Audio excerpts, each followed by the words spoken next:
Reflecting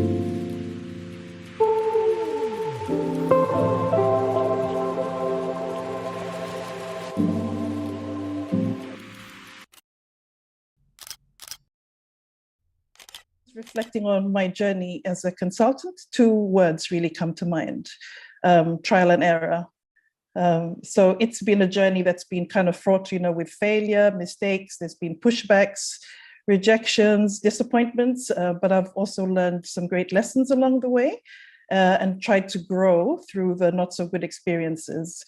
But I think one of the things that I decided quite earlier on in my consultancy journey was that for me, working full-time was not an option.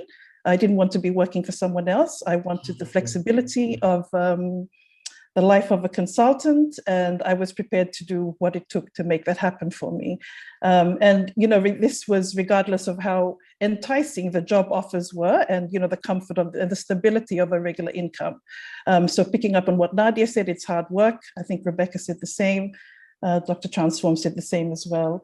And so I really think that's an important consideration for those who are considering consultancy work. Just the question, are you doing it because you're in between jobs, or are you really committed to carving out a life and a business as a consultant? And maybe I'll come back to that point a little bit later. But I wanted to share a bit of a story about an experience that I had, and to make a point. So a few years ago, another local consultant and I were part of a consultancy team, and we were required to go and brief a client on some issues that had emerged during the consultancy that we were engaged in. So we fronted up and we proceeded to share our thoughts, and halfway through the briefing, the client turned to us and said, "You both speak so well. What schools did you go to?"